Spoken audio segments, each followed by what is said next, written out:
Welcome to the Marine Conservation Happy Hour. This is Dr. Scarlett Smash, and I'm here with Dr. Craken, and we are still talking about Seaspiracy documentary. We're continuing to deep dive, but this episode will be specifically on MPAs and overfishing around MPAs too. And tuna fishing as well. And tuna fishing. That Let's sort just of throw that controversy. in there too. Yeah. That's something I feel quite strongly about. Absolutely, because everyone wants to eat tuna. I feel like that is a huge market. Anyway, so Dr. Kraken, what are you drinking today? I am drinking champagne, of course, because we're celebrating someone's Thank birthday. you very much. I turned 19 all over again. Yeah, you've been turning 19 all over again quite a lot. So you know, you're practically Jennifer Gardner. I mean, until I get tired and I'm not able to jump around like some crazy individual, then yeah, okay. I have to say, yeah, 19 was actually kind of fun. Starting a degree, but you know, none of the really big exams had happened yet. We weren't having to look for a job. We were just enjoying being educated and having fun as a student. Yeah. I mean, 19 wasn't my favorite year for sure, but I would say the songs and the music was so much better. It was so great.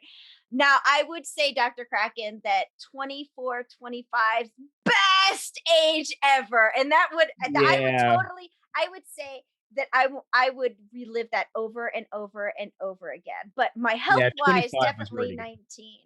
But yeah, 25, 24. Oh my God, so much fun. I Yeah. mean, you're just like, you're in the zone, man. You're in the zone, you're partying, you're having fun. You kind of know where you want to go, what you don't want to do. Well, 25, I was like halfway through my PhD. I was in a flat with some really cool people. We were hanging out in Hong Kong doing really cool things.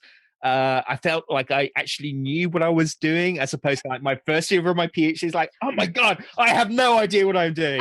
You're like the Labrador with the goggles on in the laboratory. I have no idea what I'm doing. You're building up that confidence. You're starting to feel grown. You're like, heck yeah. You're not playing with the little kids anymore. You're like, okay, that's just not even fun. I wasn't having to look for a job. Oh God, let's not even go there. Let's not even go there. I never even got to go run and get my champagne, but so I'm still sipping on my espresso. That's okay. Oh, I will do it. We never George Clooney. Is it a Nespresso? A Nespresso. Yeah, exactly. It is. It actually is. You're so sophisticated. I know. You know, my bestie sent it to me for my Christmas. So I'm not sophisticated. He's sophisticated. Oh, he is. I know who you're talking about. He is like very sophisticated. Yeah. Sophisticated. He wears like herringbone out on a waistcoat and a gold fob watch. He acts like he's a 70-year-old wise old man. Yeah. And it's like, what the heck? And he's like younger than me, but everyone like literally looks at him like this wise old man. Yeah. Love you, Vinny, if you're listening.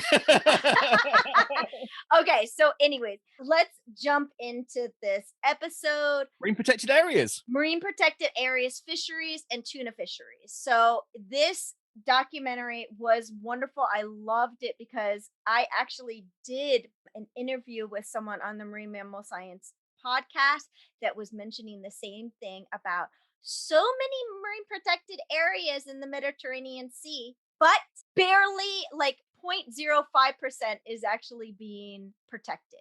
Oh yeah. As friends of the podcast, Angelo Villagomez, talk about someone who's classy and decadent.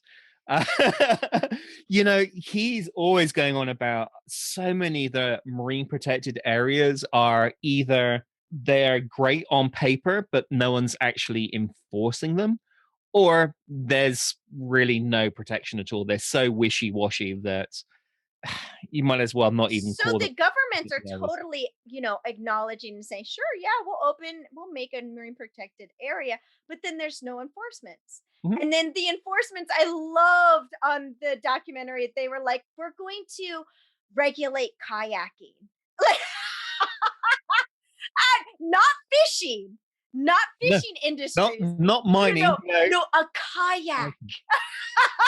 That was so funny. Yeah, a lot of people in the Pacific Northwest who work in the whale watching industry are probably going, yeah, we feel your pain because, for example, whale watching, I mean, there are issues related to whale watching and noise and disturbance and so on, but that's an easy thing to regulate because they know the whale watching companies, there's a small number, and they know that they will do it because they want to protect the whales and dolphins.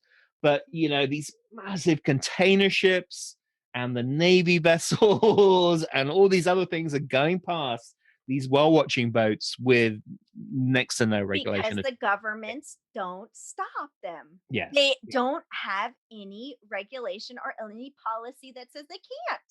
Yeah. So there's a lot of marine protected area protection where they just take the lowest, smallest hanging fruit. And then, as this documentary pointed out, in marine conservation, it's things like the big corporations and the big ships and all these things are actually having the major impact, but no one is really being able to address it. So the marine protected areas would be a wonderful idea if we were hammering our government to make sure that it was a no touchy zone.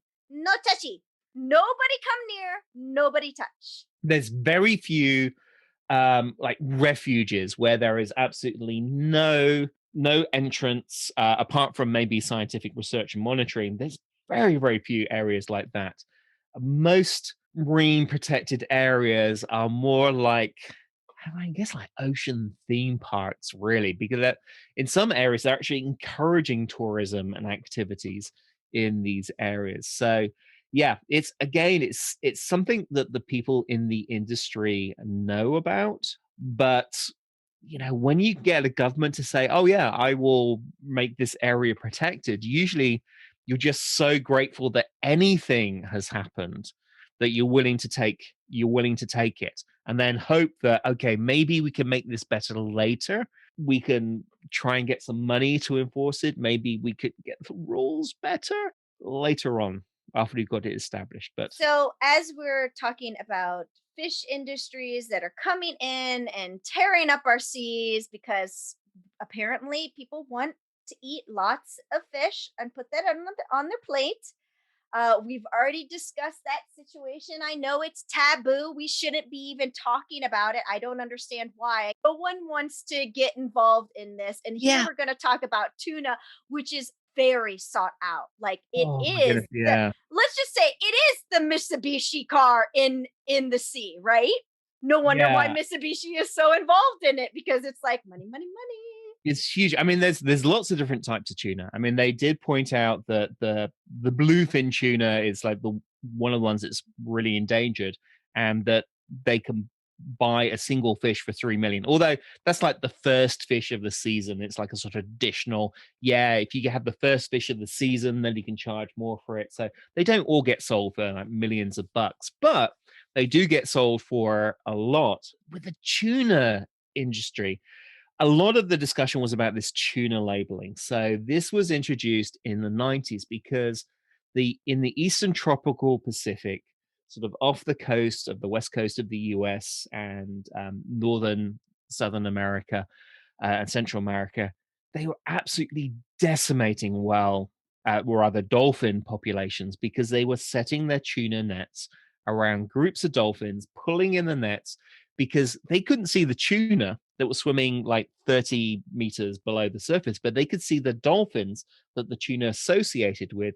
So catch the dolphins, you also catch the tuna underneath, but of course, a lot of the dolphins get killed. Now, in the 90s, they introduced rules and regulations to try and reduce the mortality rate. So they do things like pull the nets down so dolphins can swim over the top. But as the documentary pointed out, we know that there's a lot of situations where observers on these boats get either bribed or threatened or even killed because there is so much money involved in the tuna industry. And if a dolphin gets killed in the nets, it means that they can't sell it as dolphin friendly.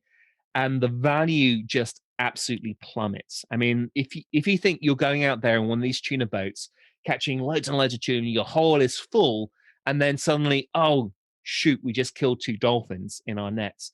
So our hundreds of thousands of dollars of tuna has now become tens of thousands of dollars of tuna if we report it. That's a big economic uh, impact there. So there's a huge amount of pressure not to report that, and that's kind of sort of obvious. So yeah, that's definitely a thing, and we have known that that has been an issue going back to the George W. Bush administration, because there was actually court cases where Colin Powell, who often gets looked at as being sort of a relatively sane administrator, really, really pushed to let a lot of these Mexican tuna fisheries be registered as safe, dolphin friendly, even though that they knew that animals were literally dying because they were being chased or being caught in nets and they had problems with observers. But they pushed it through because the tuna fishing industry in Mexico was so important politically, and they wanted to keep that sort of the Mexican government and the people who are involved friendly. So yeah, politics took over, and all of this science that existed about illegal dolphins being killed and observers being threatened, blah blah blah blah, which government agencies knew about, they just tried to bulldoze over because of politics. And bless the government people, a lot of them actually sort of snuck those documents out of the building and handed them to NGOs, or told them where those documents existed. Like, the government is hiding these documents. They don't want you to know about them. They don't, we know about it. We know that this is a problem. These dolphins are still being killed, but because of politics, we're not allowed to say anything. And bless their hearts, a lot of these NOAA people who knew that something wrong was being done passed it on to the NGOs, which, they risked being fired or even worse. But I mean, that's what happens when money is controlling everything. oh, absolutely. I mean, it's a huge amount of money. Just think how valuable. Go to the supermarket and look at all these cans of tuna. I mean, Hugely imagine valuable. here you are, a government organization that gets funded by the government, and here you got a bunch of scientists underneath it, and you're trying to do your very best to make sure that they're doing the best regulations, research, everything like that. But if they don't tippy toe around and don't upset the big guy who pays them, which is the government, then they're out of business. They're not going to get as much funding. Mm. So it's like you can't get mad at the little people that are trying their hardest, that are stuck, almost like stuck at a hard place, right next to a rock, because it's like, oh my god, I'm trying, but then there's the bigger guy Yeah, that is it's involved in money it's and all of. David. I'm sorry, go ahead, Craken. I'm It's like David versus Goliath, and David doesn't even have a sling and a stone. He has like a rubber band Mhm. that he's trying to kill Goliath with. I mean, it's that sort of level of um, difference. And It's capitalism, basically. yeah, Yeah. I mean, Earth Island Institute got a bad rap in the documentary, but they actually did a huge amount to reduce the tuna mortality. And they're the ones who actually led this court case that pointed out that the Bush administration government was suppressing all these scientific documents. So, I mean, unfortunately, that there is a prime example of failure of science communication there. I mean, that was one of the sort of ugly things. So many of those NGO people were just really bad communicators. And I think that is one of sort of the lessons for this documentary, that if you're being interviewed by a documentary maker, you want your best science communicators. And, you want your science communicators to be really good. Don't just get the intern to to talk to the documentary maker, which is another whole kettle of fish there. Science communication is super important, and as this documentary shows, if you don't have your best communicators who are really know the science behind the topic, you can get into a lot of trouble. And I mean, the documentary was also pushing to be a good consumer, right? Mhm. So, Absolutely. you know, best way to save the planet is to not buy from large industry fisheries and commercial fisheries. Don't do it and you'll see a major change. Yeah. And here's another thing. I love it. I love it when people come down to Florida and they're like, "Ooh, Florida, I'm going to get local fish." And I'm like, "No, you're not No. getting local fish." When I would go to the Caribbean and people would say the same thing and they would be like, "Oh yeah, here I am in the Dominican Republic or blah blah blah. I'm going to get fresh fish and it's fish coming from China." Like you are not getting local fish from a little local sailor or fisherman. You know what I mean? Like It's like the sort of the farmers markets. If we had more sort of farmer market fisheries where you know that, well, that comes from like Joe and Jolene who have like this little lobster pot fishery. We know exactly where they go to. They're fishing sustainably, blah, blah, blah, blah.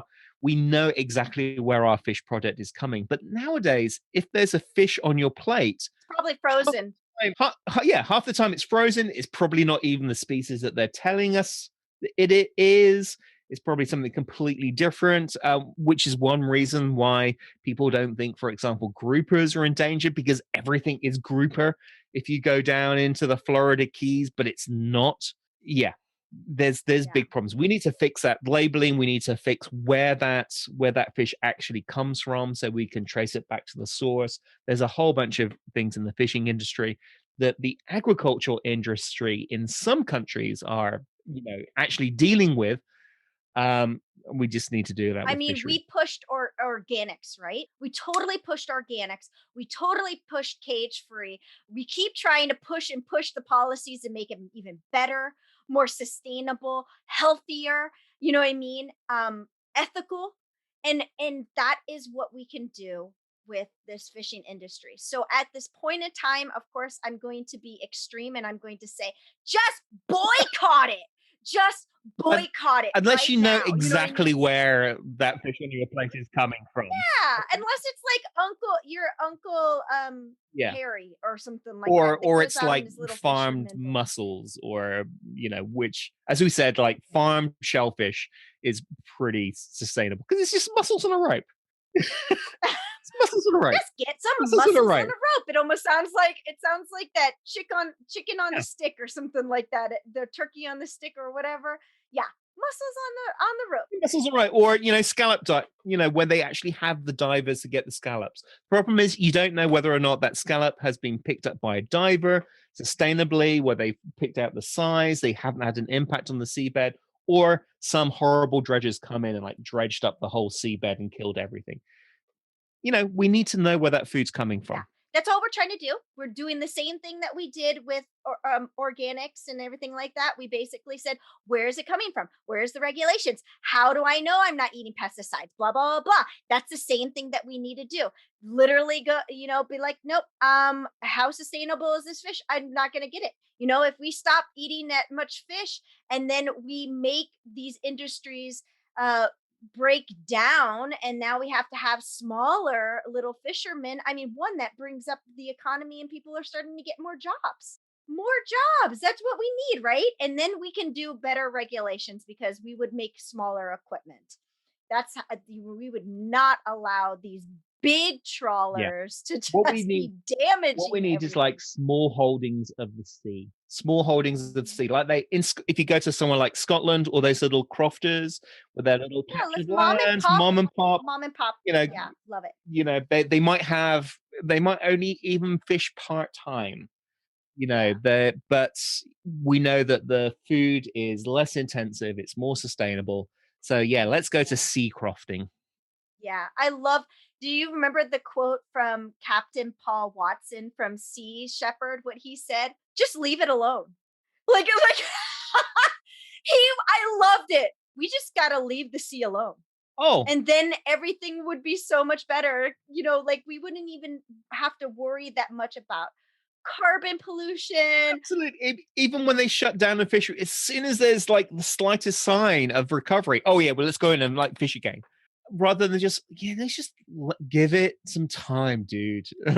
Let that fishery recover so it can be more robust. Yeah, no one wants to be pestered all the time. Like everyone needs their alone time in space. Like give me a break. Give me a good Give the vacation. sea its alone time. Yeah.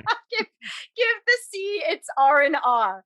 Anyways, Dr. Kraken, thank you so much for being on this show. And for everyone that's listening, I hope you enjoyed this and happy conservation.